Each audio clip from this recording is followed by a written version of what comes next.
in here are familiar with Kraft Foods? Raise your hand. Okay, good. Everybody. So, last year, on October 1st, we actually split and became Mondelez International.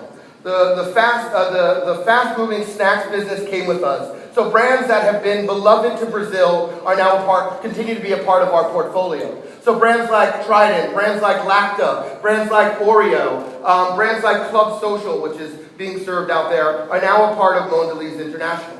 As a result of that split, we actually became a $35 billion snacking giant. But even more than that is it gave us a unique opportunity. An opportunity to rewrite our story. A story of us. A story that we see begins with our name. So Mondelez. Mon meaning world, Delez meaning delicious. So we have this belief that we can actually create a delicious world through creating moments of joy. But even more than that is we had this belief that we were starting over. That we were creating a totally new story for ourselves. A story that we believe is the same as the story of many of yours. Which is we believe that we are a startup. Now, $35 billion, I know a lot of you guys are saying, that's not fair, that's not really a startup. But we actually believe that we're the world's largest startup. And it's important for us to remind ourselves of that every single day, and more importantly, to act that way. So, before I go any further, I actually want to tell you a personal story, since we're talking about storytelling. And my story actually begins on October 9th, 9 days after we became Mondelez International. I had returned from a business trip to London, and I landed at JFK, and I was tired, and I was just ready to go home, and then I remembered why I love to travel so much. And that was because they don't have clickers. Is it me? So what's the deal? Should I just signal to click in the back? Somebody say yes? Okay, all right. All right, now it seems to be working. Apologize. Okay. A little bit of technical difficulty. Anyway, so the reason why I love to travel so much was because of this, the line at customs. And it was long, and I was tired, and finally I make it up to the customs officer, and he says, what was the nature of your trip? I said, business. He said, what do you do? I said, marketing. He said, who do you work for? And what do you think I said? I said, Kraft. Of course I said Kraft, because it was easy. Because it was simple, but even more, I knew that it would conjure stories in his mind that he grew up with. In fact, he told me stories of growing up with Kraft. See, in the U.S., we owned a company called Oscar Mayer. And Oscar Mayer makes hot dogs, or wieners, as they call them. And years ago, decades ago, they actually created a Wienermobile in the shape of a hot dog that would drive around the country and give people rides. That was their marketing plan. And this guy told me about his first time riding in the Wienermobile. And he told me that it changed his life. He used those exact words. He said, riding in the Wienermobile changed my life. And we laughed, and we smiled, and I walked through, and I felt great. But then all of a sudden, I felt like this. I felt like the company formerly known as Kraft.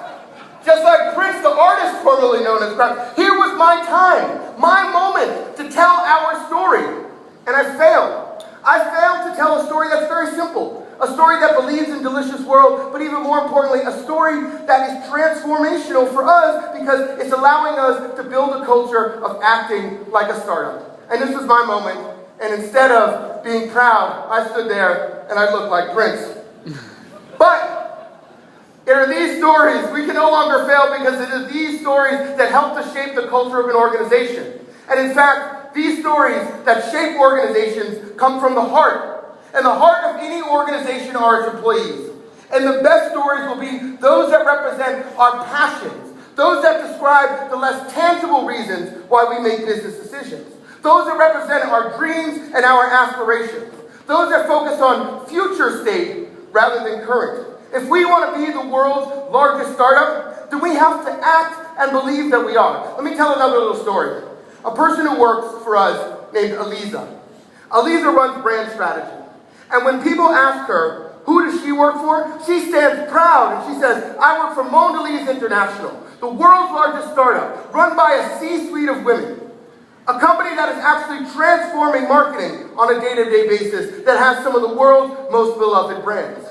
And these are the stories that will continue to help shape us as an organization. So again, if we believe that we can transform snacking, we have to tell ourselves that.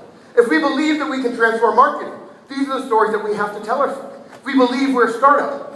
These are the stories that we have to tell ourselves. The tough thing is that storytelling isn't easy. But the good news is that folks like Colin Hunt have given us a little kind of sheet on how to tell exciting stories. And what Colin tells us, he says, look, the first rule is never say more than is necessary. Okay, great. Second rule is leave the audience wanting more. Great. Third rule, he leaves blank. Never say more than is necessary. Leave the audience wanting more. And he thinks it's funny. And it's kind of cute. But what he doesn't realize is, see, this is a blog post. And automatically what's put underneath the end of a blog post are these icons. The icons that actually represent the future of this generation. A generation that is built on creating stories that are good enough to be shared. Shared in droves by millions. So actually, the third most important rule is create stories that people want to share. Stories like the customs officer shared with me about his time in the Wienermobile. And if we can get this right, we can shape organizational culture. But even more importantly, or as important, if brands get this right, then we can tell stories that can transform what took a brand like Oreo. Oreo was 100 years old. It took a brand like Oreo 100 years to shape its story. But with using these type of technologies, we can actually tell stories in a far shorter time. Stories that can allow brands to connect with culture. Stories that can allow a brand like Oreo to have a unique point of view on probably one of the most interesting points of time during last year. How many people are familiar with the Oreo Rainbow Pride post? So this happened last year, the same exact day last year, June 25th, which was Pride Day. It was a Sunday. And Oreo began a program called Daily Twist. And what Daily Twist was it was an attempt to have a point of view for something as simple as a cookie, to have a cultural message that would resonate with millions. And so for 100 days, we went on to tell the story of what was happening in culture that day. I'm going to play a quick video, if you guys can cue the video, that kind of explains the program in a little more depth. Video? Oreo recently celebrated a big birthday. Really big. Turning 100 can mean only one thing. You're old. Really old. Unless you give it a twist. The Oreo Daily Twist. A simple idea to make this old brand a vital part of pop culture, the digital world, and everyday conversation all at once. 100 pieces of content created in 100 days in honor of the 100th birthday. 100% responsive. Here's how it worked. Every morning we searched for what people were talking about and looked at it through the innocent eyes of this playful cookie. Once concepts were developed, there was a full production team ready to execute.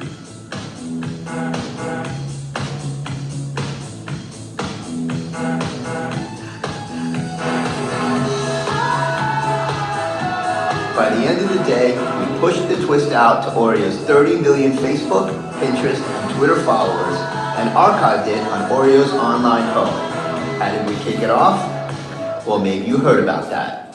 Oreos are gay. Monday night, Oreo posted this on their Facebook page. It's not black and white anymore. It's a gay Oreo cookie, man. But we didn't stop there. Feedback was instant and passionate. Every fan seemed to have a different favorite and didn't mind sharing their thoughts. What did we do for number 100? We set up a temporary ad agency at the crossroads of the world, Times Square. We took suggestions live and executed on the spot. In just 100 days, we turned an old cookie into an icon. Oreo didn't just reflect the news, it became the news. And we made 100 years old look pretty young. But what's also interesting is that learning how to be great storytellers gave us the opportunity to respond in real time. So some of you might have seen this. This was the tweet that we sent out 4 minutes after the lights went out during the Super Bowl. In fact, I was at the Super Bowl and I actually pulled the plug, and then I sent in a tweet and said, you guys should create something that says the lights went out. But you know what's interesting is everywhere I go and we talk about this, I get the same question. people say, how on that one day were you prepared to send out a tweet? And you're like, stupid, it wasn't about that one day. It was about the 100 days that we had built the process and the muscle memory to be able to tell stories at the speed of culture. And clearly, there has been a lot of success from this tweet. But I would be remiss if I didn't actually point to the real success, which was the person who allowed this to happen. So this is Cindy Chen. Cindy Chen at the time was the director of Oreo in the US. Now she's the director of marketing in China. But Cindy Chen, her story is simple. She believes that one day she will be the CEO of Mondelez International. And if you meet her and you see her conviction and her passion, you know that she's eventually going to attain that. But even more important is that she believed that she could take a brand that people thought was an icon and actually make it iconic. She provided the space and the opportunity for Oreo to become a great storyteller. The other interesting thing is that as people consume these stories, the device that they consume those stories on the most was, guess what? The mobile phone. So the overwhelming majority of engagement with this program was on the mobile device. So as we look at the numbers, if we really want to become great storytellers, it means that we have to master the mobile device. And so that's the biggest message that I'm here to share with you today. But the weird thing is that this is a story inside most organizations, right?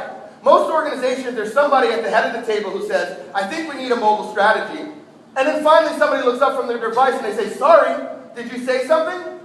But it's not just a picture of organizations, it's actually a picture of our entire society. We have become one of the most distracted society in the history of human evolution. What? And people will look down at their phone and you'll try to talk to them and they'll say, no, keep talking. I'm multitasking. Don't worry, I'm multitasking. They're lying is what they're doing. In fact, there was a study by the American Psychiatric Society that what they did was they took two groups. They let one smoke marijuana and one multitask. There was a 10-point decrease in the people who multitask, which was twice as high as those who smoke marijuana. So the message is you're better off smoking pot than pretending that you can multitask, right? So, and people always ask me, but Bonin, are mobile phones at scale? And I said, well, let's do a little math. There are 7 billion people on Earth, 5.1 billion have a cell phone, and only 4.2 have a toothbrush. That probably means that 1 billion people didn't get the text message on the importance of hygiene. Or it means that there's a lot of upside for the dental community. It depends on what side of the fence you're on. And the numbers speak for themselves. How many people in here remember a time before the iPhone? Raise your hand. It's an easy question. It's like 4 years ago, guys. This is not the hard stuff. I got another 20 minutes, so be prepared. But what's interesting is that when we look at the sheer volume of growth, it took 38 years for radio to reach 50 million consumers. It took 13 for television, 4 for computers, and only two just for the iPhone. And the iPhone is arguably going to be the third largest iOS in the next 5 years, followed after Apple and after Android and Apple. I love this because it speaks to the impact that mobile has on society. It says, honk if you love Jesus, text while driving if you want to meet him. Plain and simple. The impact that it has on our society is profound. How many people in here have felt that their phone was vibrating and when they reached in their pocket, it wasn't? Raise your hand. How many people? Yeah, it's actually a disease. In fact, it's called PBS, phantom vibration syndrome. And they say that the results suggest that billions of cell phone users regularly experience tactile hallucinations.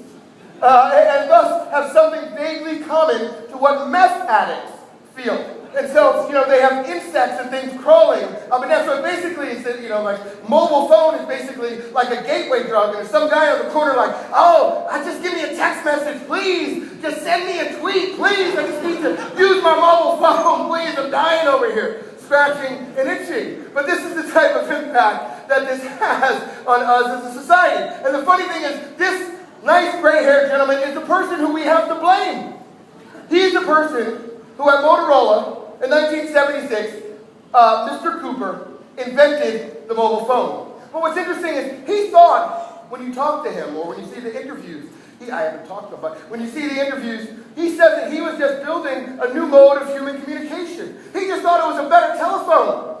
But what he didn't realize, he was creating a new society of mobility. And so when we think of ourselves as an organization, we look at one stat. And the stat says that by 2020, according to Bain, every single packaged goods that we sell will be connected to the internet. So we sell 9 million products a month. That means we might be a larger technology company than Cisco. We might be one of the world's largest technology companies. How do we prepare for that type of evolution or revolution, depending on, you guys have been having protests, depending on where you guys stand, what does that mean for us? How do we prepare to get there as a global organization? And I think what our CEO said to me, she said actually to all the senior leaders, it's not like she just calls me up separately, hey, Bonnie. No, she said this to all senior leaders. She said, the time, you no longer have time to look at your calendar, you have to start looking at your watch. Because the pace of consumer change is unprecedented. If you go back, this year, more apps will have been downloaded from the App Store than songs were downloaded from iTunes. I never thought in my life that I would see a time when apps would be the beacon of culture instead of music.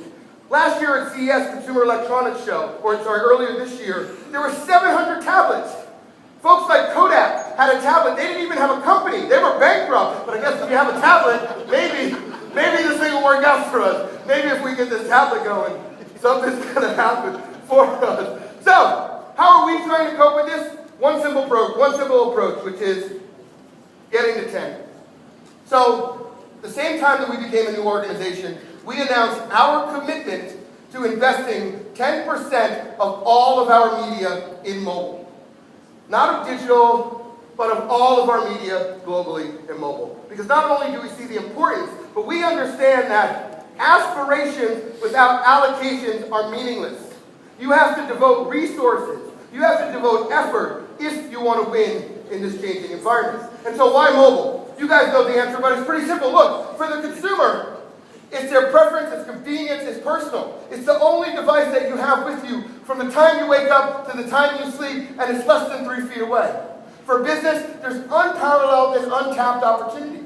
25% of all media consumption happens on a mobile device, but less than 1% of media investment goes into mobile. That's a huge disparity, huge opportunity. And actually, if you go back, it reminds you of the time when TV just launched. And nobody was investing in TV. And 3 companies made big, sizable investments. Kraft, Unilever, and P&G. We believe that we're charting the future of television. As a media choice, it's at scale, it drives tremendous engagement, and it's efficient. It's highly efficient because it's targeted. From a retail partnership, we know that it influences purchase. We know that if I can target you, in fact, I can drive between 22 and 32% increase in purchase in store if I can target you with a branded or an offer message at that point of purchase. Because if you think about it, it's actually before you even make the decisions. 56% of all purchases that are made in grocery are unplanned. You didn't even plan to make them. So if I can affect that 50% at that point of purchase, it's huge opportunity for us. But we also realized that it wasn't enough to just say, spend 10%. We actually had to provide very clear guidelines on how to invest. So we came up with a simple model. The first is, we know that more video is being consumed on these devices. And in fact, we know that people are dropping out of the traditional viewing screen and moving to this. So we're actually losing reach on dollars that we're spending, and we see those numbers. We see year over year that our point of diminishing return happens earlier and earlier on television. But the funny thing is, content viewership is up. The challenge is we're not targeting them on the devices that they're viewing. In fact, in Egypt, last quarter for YouTube was the #1 mobile video market in the world. Egypt, the #1 in the world. So we know that this is growing, and especially in in emerging markets. So we focused on video equivalency. How do we increase the reach of our 30-second spot? How do we increase the reach of our video product? The next was engagement, social TV. When I'm running things like Super Bowl, and of course the majority of that engagement is happening on a mobile device, I see 2 times the effectiveness of my television spot. 2 times the effectiveness. So if you think, on average, if most CPG players invest 90% of their money on television, imagine if you can make 90% of those dollars work twice as hard. Huge opportunity. So increase engagement. Mobile media, impulse, again. How do I target you when you're around store? How do I target you? There used to be a time when I could put a TV spot on the news and tell you to buy gum and I would see a direct lift immediately at convenient that same day. Well, that behavior no longer exists. Very few people watch the news in the morning. This is their news platform. So how do I use this platform to target you during those times that matter most to drive the sale of my product? Mobile at retail. For the first time ever, I can now have a relationship directly with the consumer at the point of purchase. That is so profound. If you think, before, I had to work with the retailer, through the retailer's card. I was actually a dumb distributor. I would drop the stuff off and say, good luck, hope you sell some Oreos. But now, I can actually have a relationship with the consumer in store. So I can create that loyalty opportunity. So we focused on really four key pillars for investment. But most important to this was, it wasn't enough to look at what existed. The most important thing for us was to figure out what lie ahead. What did the future look like? So what we did was we came up with a platform called Mobile Futures. It's our mobile accelerator. It's our chance to work with the folks like you. Every single one of you entrepreneurs in the audience that are shaping the future of mobile, we wanted to provide a platform for us to connect with you, for us to support you, for us to learn from your technology. And so what we created was Mobile Futures. And if you look, the subline is there very intentionally. It was about the future in 90 days. So we wanted to force ourselves to operate at the same pace that startups operate at. So we wanted to make sure that from the time we commit to working with a startup, that we can actually bring a pilot to life within 90 days. Within 90 days. So we first launched Mobile Futures in the US. 2 phases. First phase, very simple. An open call. We said the 3 areas we're curious about are social TV, mobile at retail, and impulse. If you're a startup that has technology that exists in those 3 areas, submit to us. We'd like to see you. From there, we will choose 22 startups to come and present to our brand across mondelez International. After that, we will choose 9 of those to actually run pilots with. And the key was running pilots and delivering them into market in 90 days. So in the US, we launched this in October. We already have the pilots in market. If you think about it, there's very few CPGs our size that can say that they have 9 pilots with startups in the emerging mobile space in the market within 90 days. Even more than that, we saw 300 submissions. How many CPGs can say that they saw 300 technologies that represent the future of mobile? Very few, if any, outside of us. And so that first stage was really about collaborating with the entrepreneurs and launching pilots. The second phase, which we're entering into now, is actually challenging ourselves to create our own startups. So we're taking some of our folks, all the 9 brands that participated, we're putting them in a room for a week, and we're tasking them to come up with your own business plan. Come up with a startup that's unique to us, whether it's around delivery, whether it's around inventory, whether it's around packaging, stuff that we uniquely know. And then we will choose 2, we'll incubate those in 90 days and allow you to pitch them to VCs, and if it gets picked up, then we'll actually co-fund those startups. So that's us. My voice is cracking here. Maybe because I'm yelling at you guys for like the last 30 minutes. So I apologize for that. Let me just take a quick sip. Now I'm spilling all of myself. It's a little crazy up here. Rough. Anyway, so that's the US program. I'm going to take you through a couple more slides of that before we announce. What I think was most exciting for me about the program is one of the criteria were we had our people we were going after culture transfers. We want our people to understand. It's not enough to just say you want to act like a startup. How do you understand what it actually means to be a part of a startup? So we had our people go and work for the startup for up to a week. And so here's an article. There's been tons of articles written about the program, but I love this article because of this one piece right here. It says, early this year, Catherine Schieffer made her daily commute to the Palo Alto, I almost said to the Sao Paulo office soon, but to the Palo Alto office in California of Waze, a startup that makes social navigation apps. From her seat at the long communal table next to Way's CEO, Noam Barden, who's a very rich man right now. Anyway, they got bought for $1 billion. Anyway, she made phone calls, reviewed mock-ups of the act, and participated in a marathon brainstorming session. Schieffer, however, isn't an employee of Way's. She's a senior associate brand manager at Stride Gum, which is a brand owned by Mondelez International. Because what it showed was the most important thing that we were going after, was that she was actually having a real experience of what it was like to work for a startup. When all of the 9 brand teams came back, they all said the same thing. The first thing was, wow, should I go work for a startup? I was like, do not do that yet, because I will lose my job. But let it ruminate, understand what it's like. And now every single one of them, the smiles on their face when they talk about that. One of the brand managers said this was the best thing that's ever happened to her in her career. And that's the kind of culture transference that we are seeking by partnering with the entrepreneurs. At the same time, and so there's other startups that we compare to. Here's some examples of some of the emergence of other. Brian Wong, who runs Keep. I'm sure many of you guys know him as well.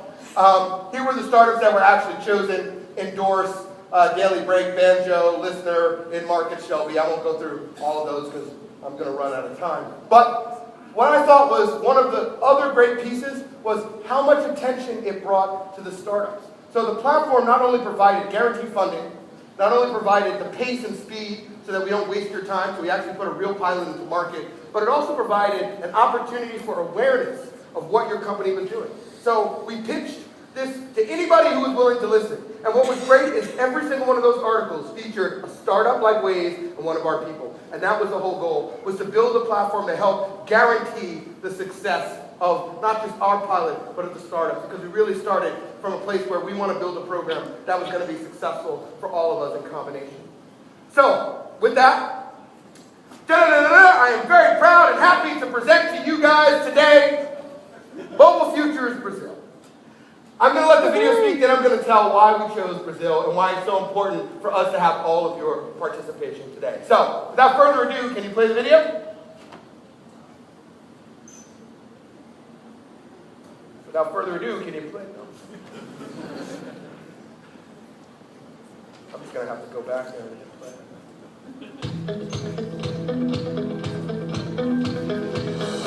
Mondelez International is the world's greatest startup. We were born in 2012 from Kraft Foods spinoff, making us a $36 billion snacking powerhouse. Being a startup means that we want to lead in innovation, agility, and entrepreneurship.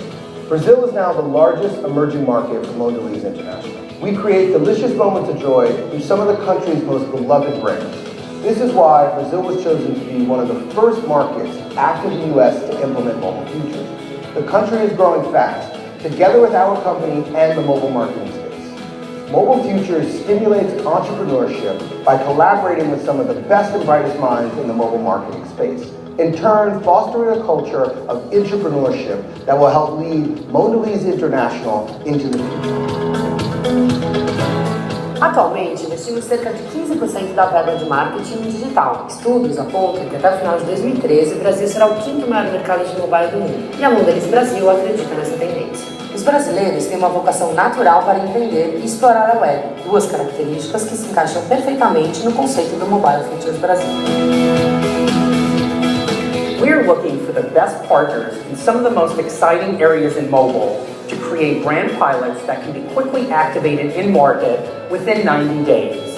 Our focus areas for Mobile Futures Brazil are mobile projects such as SMS, mobile at retail, social, and apps. As startups podem se inscrever no nosso website e terão a oportunidade de trabalhar com as marcas mais icônicas da Mondelez.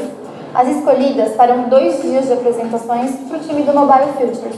Once our final startup partnerships are selected, 5 brand teams will spend 1 week working together at the startup's workspaces to kick off pilot planning, share marketing and brand knowledge, while also immersing themselves and learning from the startup culture. A agilidade para inovar e se adaptar a novos cenários é uma das características que a Mondelez quer abraçar interna e externamente. As startups selecionadas receberão um orçamento de R$50 mil para lançar um produto no mercado. E o mais bacana do projeto é a união entre o mundo corporativo e o mundo da startup, que normalmente acontece numa relação entre cliente e fornecedor. Nosso projeto é sobre colaboração e cocriação. Not only will the startups have direct access to our brands, but we'll also introduce them to our Mobile Futures Brazil network of partners. What we ask is that you collaborate with us and share a little bit of your time and a whole lot of your creativity and expertise to help make this program a success for our business and for yours.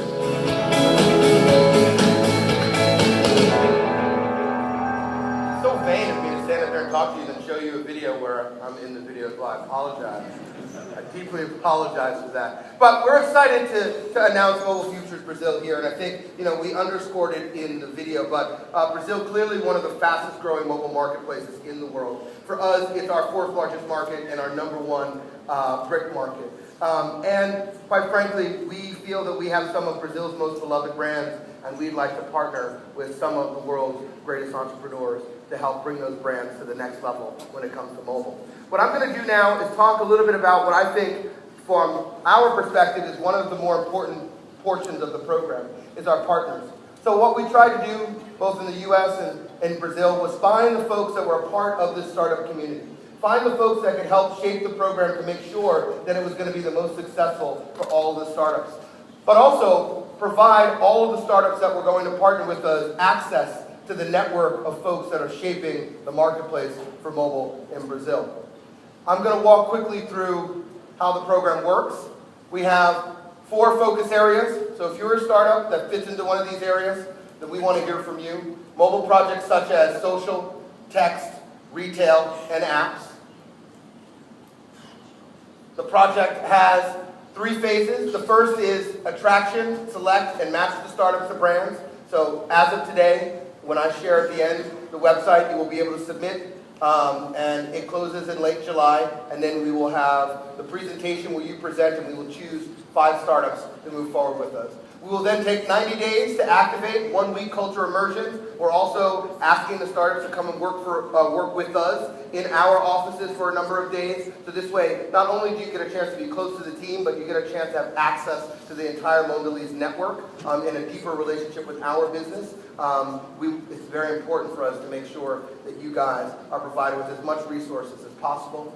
And then pilot and launch those activations into market. And one of the things where we believe we can help is scale. So we have scale. Again, 9 billion products. Facebook only has 1 billion users. If we put one of your startups on every single pack, we could stand up 9 Facebooks each month. Zuckerberg hates when I say that. I'm just kidding. Never come and hear me speak. It's probably one of the big issues, but scale. So we think we can help scale mobile innovation. So applications open until July 21st, starting today. Pitch Day, as I explained it, will have brands and marketers and business leaders from across Mondelez Brazil in the room to hear you guys pitch. We will do the immersion at the startup offices as well as at ours, and then we will that's our commitment to you, bringing that pilot to life in a funded capacity within 90 days. And here's the benefits. Paid pilot, live scaled case study, access to the minds at Mondelez, and a link to our network of partners. So, the eligibility requirements are pretty simple. It's on the website. You have to currently actually have a business that operates in Brazil. We want you to be incorporated. We'd like to have seen a seed or some type of funding so that we can, help to reduce or help to narrow down some of the folks, because what we're really looking for is shovel-ready stuff that we can put in market. Again, we only have 90 days. You haven't previously worked with us and that you're less than 4 years old. And so with that, Vinpro Hua. No? No, sorry. Vinpro Mobile Futures. Sorry about that. I don't know where my head was at. So I invite you, and I thank you for listening to us.